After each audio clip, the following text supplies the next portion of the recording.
यदि Donald Trump, जो कि 20 जनवरी को राष्ट्रपति पद पे आसीन होने वाले हैं अमेरिका में, वो क्या वास्तव में अमेरिका फर्स्ट के अपने वादे को पूरा करना चाहते हैं? और यदि चाहते हैं तो उन्हें जिमी कार्टर की सलाह पे अमल करना चाहिए। जिमी कार्टर, जिनका पूरा नाम जेम्स अल कार्टर जूनियर है, अमेरिकी इतिहास में वो एक ऐसा नाम है जो राजनीति, परोपकार और शांति के प्रयासों के लिए हमेशा याद किया जाएगा। जाते हुए 2024 में जिमी कार्टर का निधन एक राजनीति के युग का निधन है। क्योंकि बात यह हो रही है कि डोनाल्ड ट्रंप की पॉलिटिक्स किस दिशा में जाएगी, किस दिशा में जानी चाहिए, जिमी कार्टर ने उन्हें क्या कहा था, इसी विषय पे आज बात करेंगे।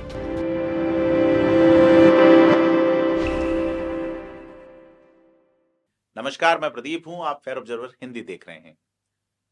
महंगे सैन्य हस्तक्षेप, यानी कि युद्ध हो, हथियार कितने टिके, और ऐसे हस्तक्षेपों को खत्म करके अमेरिका अगर बुनियादी ढांचे और घरेलू विकास में निवेश करे तो अमेरिका फर्स्ट वाला जो मामला है उसकी जमीन अच्छी तैयार होगी।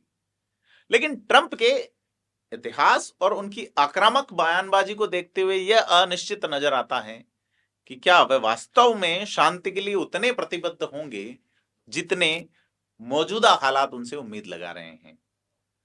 क्योंकि जिमी कार्टर से उनकी जो मुलाकात हुई और उसमें जो बातें हुई, उस पे अगर चर्चा करें तो फिर आज की बातचीत जो है वो बहुत इंपॉर्टेंट वे में जाती है कि दुनिया में शांति और चूंकि डोनाल्ड ट्रंप खुद एक बिजनेसमैन है और बिना शांति के बिजनेस कैसे पनपेगा, बड़ी चीज है।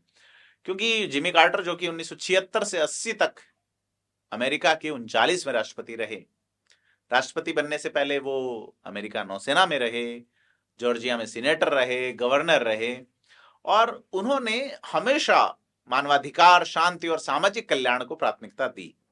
राष्ट्रपति कार्यकाल के बाद भी वो ह्यूमन राइट और परोपकार के मुद्दों में लगातार सक्रिय रहे और इसीलिए उन्हें 2002 में नोबेल शांति पुरस्कार से सम्मानित किया गया था।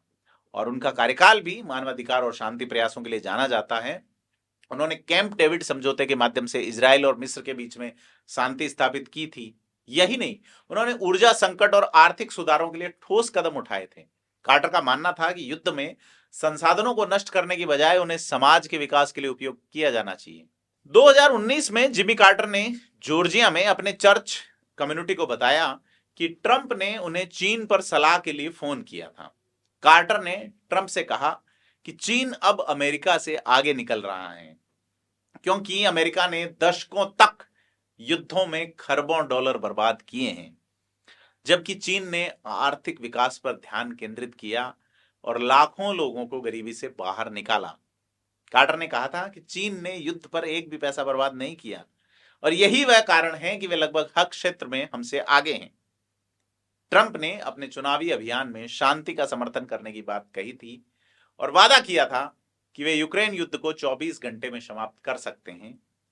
लेकिन उनकी हाल ही में आई नीतियों और वर्तमान आक्रामक भाषणों को देखें तो विरोधाभास नजर आता है। बड़ी चीज ये है कि विकल्प गन का हो या बटर का, क्योंकि कार्टर ने ट्रंप को कहा था कि यदि अमेरिका सैन्य खर्च की बजाय अपने बुनियादी ढांचे पर $3 ट्रिलियन खर्च करता हो तो अमेरिकी सड़कों, पुलों और शिक्षा प्रणाली में भारी सुधार होता।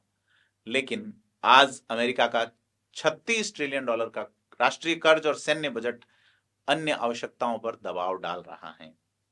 बड़ी चीज ये है कि ट्रंप ने पहले कार्यकाल में नए युद्ध शुरू नहीं किए थे, लेकिन उन्होंने निश्चित तौर पे पूर्ववर्ती युद्धों को बढ़ाया और 2017 में तो बमबारी भी कराई थी। उनके नए कैबिनेट सदस्यों में कुछ आक्रामक नाम शामिल हैं जो उनकी शांति की प्रतिबद्धता पर थोड़ा संदेह पैदा करते हैं। तो बड़ा सवाल यह है कि अमेरिका की जनता क्या तय करेगी।